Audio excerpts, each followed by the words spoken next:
নমস্কার বন্ধুরা, আশা করি আপনারা সবাই ভালো আছেন। মনীষা বেলা চ্যানেলে আপনাদের সবাইকে স্বাগতম। আজকে আমি একটা নতুন রেসিপি নিয়ে চলে এলাম। আজকে আমি বানাবো শুক্তো, নিরামিষ রেসিপি সম্পূর্ণ। তাই জন্য আমি সবজিগুলো সব কেটে নিয়েছি, সব লম্বা লম্বা সবজিগুলো কেটেছি। আলু কেটেছি লম্বা করে, তার মধ্যে বরবটি কেটেছি, আর কেটেছি পেঁপে, তারপর কেটেছি করলা বা উচ্ছে যাকে বলে উচ্ছে, আর বেগুন, আর গাজর, আর হচ্ছে যে সজনে ডাঁটা, সব কিছুই লম্বা লম্বা করে কেটে নিয়েছি, কেননা শুক্তোর সবজিগুলো সব একটু লম্বা লম্বা টাইপেরই হয়। এবার আমি ভাজা মশলা তৈরি করব।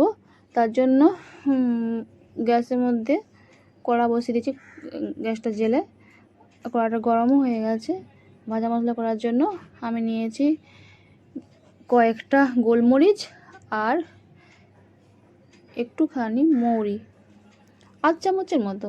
এটাকে ভালো করে নেড়ে চেড়ে একটু ভেজে নেব, বেশি ভাজবো না, আবার মৌরিগুলো চুয়ে যাবে। অল্প পরিমাণেই ভাজবো। এগুলো ভালো করে নেড়ে চেড়ে ভেজে নিয়ে আমি তারপর এগুলোকে তুলে নেব। এবার আমি এটাকে মশলাটা গুঁড়িয়ে নেব। এবার আমি কড়া বসিয়েছি গ্যাসে, আর তেলও দিয়েছি, একটু সর্ষের তেল দিয়ে আমি সব সবজিগুলোকে এবার ভেজে নেব। সর্ষের তেল দিয়েই বানাবো আমি সবজিটা। কড়ার তেলটা গরম হয়ে গেছে। এবার আমি প্রথমে বড়িগুলোকে ভেজে নেব, কেননা শুক্তোতে বড়ি না হলে শুক্তো হয় না।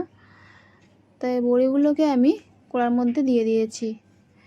বড়িগুলোকে ভালো করে একটু উল্টে পাল্টে নেড়ে চেড়ে একটু ভেজে নেব লাল লাল করে।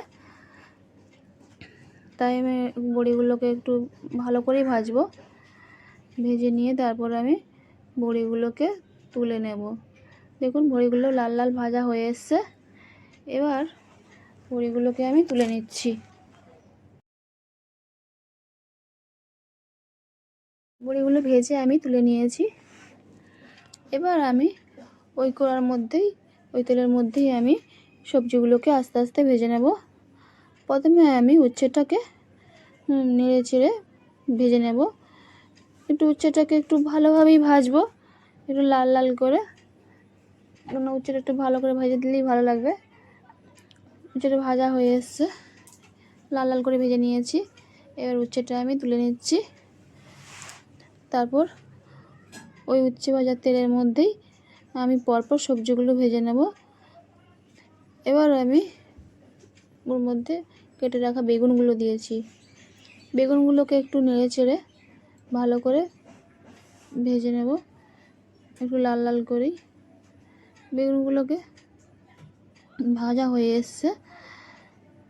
এবার বেগুনগুলোকে আমি তুলে নেব। এরপর আমি দিয়েছি কড়াই তেল দিয়ে, এর মধ্যে দিলাম একটুখানি পাঁচফোড়নটাকে ভালো করে নেড়ে চেড়ে ভেজে নিয়ে তার মধ্যে আমি দিয়ে দিচ্ছি কেটে রাখা আলুগুলো দিয়ে ভালো করে নেড়ে চেড়ে ভেজে নেব। আলুগুলোকে একটু নেড়ে চেড়ে একটু লাল লাল মতো করে ভেজে নিচ্ছি। আলুগুলো ভাজা ভাজা হয়ে এলেই তারপর আমি ওর মধ্যে দিয়ে দেব কেটে রাখা পেঁপে, পটল, এগুলো দিয়ে দিলাম। পটলটা প্রথমে দিলাম, পটলটা নেড়ে চেড়ে ভালো করে একটু ভেজে নিচ্ছি। পটল আর আলুটাকে দুটো মিলিয়ে একসাথে নেড়ে চেড়ে ভেজে নিচ্ছি। ভাজা ভাজা হয়ে এসছে। এবার আমি ওর মধ্যে আমি দিয়ে দেব কেটে রাখা পেঁপেটা।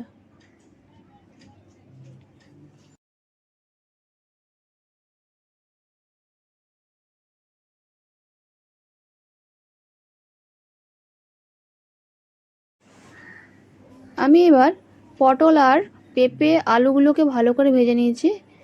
এবার তার মধ্যে আমি দিয়ে দিচ্ছি বরবটি আর পেঁপে, আলু আর পটল সবগুলোকে ভালো করে নেড়ে চেড়ে একটু ভেজে নিচ্ছি। ভাজা ভাজা হয়ে এসছে। তারপর আমি এর মধ্যে দিয়ে দিচ্ছি কেটে রাখা গাজরগুলোকে দিয়েও সব সবজির মধ্যে ভালোভাবে নেড়ে চেড়ে ভেজে নিতে হবে।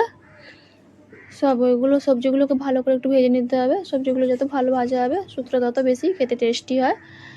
তাই সব সবজিগুলোকে ভালো করে নেড়েচেড়ে ভেজে নিয়ে তারপর লাস্টে আমি ডাঁটাটাকেও দিয়ে দিলাম, কেননা ডাঁটাটাকেও একটু ভেজে নিতে হবে, কেননা সবজিগুলো ভালো করে না ভাজা হলে একটা সবজির গ্যাসটা কাটবে না।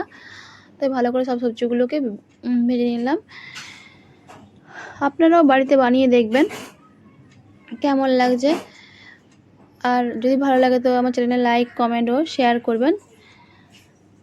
এরপর আমি এর মধ্যে দিয়ে দিচ্ছি স্বাদ মতো নুন। নুনটা স্বাদ মতোই দিতে হবে, কেননা যে যেমন নুন খায় সেই হিসেবে নুন দেবে। নুনটা দিয়ে ভালো করে সবজিগুলোর মধ্যে নেড়ে চেড়ে মিশিয়ে দিলাম, ভালো করে ভেজে নিয়ে এরপর আমি এর মধ্যে দিয়ে দেব এরপর আমি সবজিগুলো ভাজা হয়ে গেছে, এর মধ্যে আমি জল দিয়ে দেব।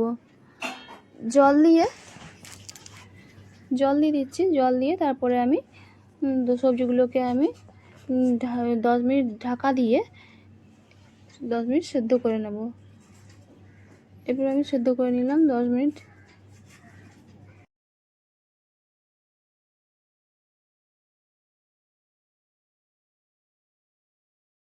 আর 10 মিনিট পরে আমি এটা দেখব সবজিটা সেদ্ধ হয়েছে কিনা। 10 মিনিট হয়ে গেছে, এবার আমি ঢাকাটা খুলে দেখছি সেদ্ধ হয়েছে কিনা সবজিগুলো সেদ্ধ হয়ে এসছে। এবার আমি এটাকে জলটাও কম দিয়েছি।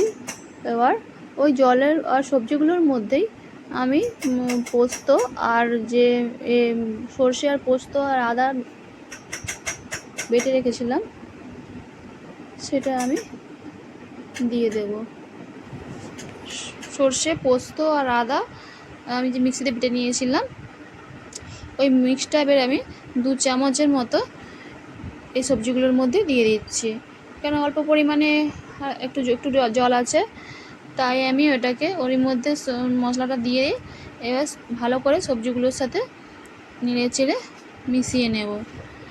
ভালো করে এগুলো মিশে গেলে পরেই নেড়ে চেড়ে ভালো করে সবজিটা মিশে যাবে এতে। এরপর আমি সব মিশিয়ে নেওয়ার পরে মশলাটাকে তার মধ্যে এবার আমি এর মধ্যে দিয়ে দিচ্ছি ভেজে রাখা বেগুনটা আর ভেজে রাখা উচ্ছেটা। ওই দুটো দিয়ে ওই মশলাগুলোর সাথে আর সবজিগুলোর সাথে একসাথে ভালো করে নেড়ে চেড়ে মিশিয়ে নেব। ভালো করে নেড়ে চেড়ে এগুলো মিশিয়ে নিতে হবে। আর ওই সবজির মধ্যে যে জলটা ছিল সেটাও মরে গেছে, জলটা ভালো করে সব ওইটা করার মধ্যে সবজিগুলোর মধ্যে টেনে নিয়েছে। ভালো করে মিশিয়ে নিলে পারে টেস্টটা খুবই সুন্দর লাগে। এই উচ্ছে তেঁতোটা সবজিগুলোর মধ্যে ভালো করে নাড়াচাড়া করে নিয়ে আমার মেশানো সব হয়ে গেছে। তারপর আমি এই সবজিগুলোর মধ্যেই আমি দিয়ে দেব দুধ। আমি দুধ দেব আধ কাপের মতো আমি এই দুধটা দিয়ে এই শুক্তোর মধ্যে মিশিয়ে নেব। ভালো করে দিয়ে মিশিয়ে নিতে হবে, নেড়ে চেড়ে ভালো করে মিশিয়ে নিতে হবে। নেড়ে চেড়ে ভালো করে মিশিয়ে নিলাম, নিয়ে দেখেছেন ফুটে উঠেছে। এবার দুধটা ফুটে উঠেছে। আপনারা ইচ্ছে করলে এর মধ্যে একটুখানি ময়দাও দিতে পারেন কালারটা ঠিক করার জন্য সাদা। তারপরে আমি এর মধ্যে দিয়ে দিলাম অল্প একটুখানি পরিমাণে জলটা দিয়ে আমি সব সবজিগুলোর মধ্যে ভালো করে নেড়ে চেড়ে মিশিয়ে নিচ্ছি। আর অল্প একটুখানি জল দিলাম আর একটু দিয়ে এবার ভালো করে মিশিয়ে দিয়ে এবার যে ভাজা মশলাটা তৈরি করেছিলাম সেই ভাজা মশলাটা এই শুক্তোর মধ্যে দিয়ে দিলাম। ভাজা মশলাটা তো মৌরি আর গোলমরিচ দিয়ে তৈরি করেছিলাম, সেটা দিয়ে ভালো করে শুক্তোর মধ্যে মিশিয়ে দিয়ে তারপর এর মধ্যে যে বড়িটা ভেজে রেখেছিলাম বড়ি ভাজাটা ওর মধ্যে আমি দিয়ে দিলাম। বড়িটা দিয়েছি, দিয়ে তারপর আমি ওর মধ্যে দিয়ে দিচ্ছি স্বাদ মতো নুন, অল্প একটুখানি নুন আর একটুখানি চিনি দিয়েছি 1 চামচের মতো। চিনিটা দিলে পরে কি তরকারির টেস্টটা খুবই সুন্দর হয়। শুক্তোর মধ্যে একটু চিনি দিতে হয়, আপনারা যে যেমন চিনি খাবেন সেই হিসেবে চিনি দেবেন। আমি এখানে 1 চামচের মতো চিনি দিয়েছি, আর নুন তো আগে স্বাদ মতো দিয়েছি। অল্প পরিমাণে চিনি দিয়েছি, বেশি মিষ্টি না যাতে হয়ে যায়। আপনারা এইভাবে বাড়িতে বানিয়ে খেয়ে দেখবেন, আর অবশ্যই কেমন লাগলো কমেন্টে বলবেন। আর আমার চ্যানেলে লাইক, কমেন্ট ও শেয়ার করবেন কেমন লাগলো রেসিপিটা। আর নতুন ভিডিও পাওয়ার জন্য চ্যানেলটিকে সাবস্ক্রাইব করে রাখবেন। দেখুন আমার ঝোলটা ফুটে উঠেছে, শুক্তোটা কত সুন্দর ফুটে উঠেছে, কালারটা খুব সুন্দর হয়েছে। এবার একটু ওটা আর একটু ভালো করে ফুটে উঠলেই তারপর আমি একটু এর মধ্যে ঘি দিয়ে শুক্তোটাকে একটু নামিয়ে নেব।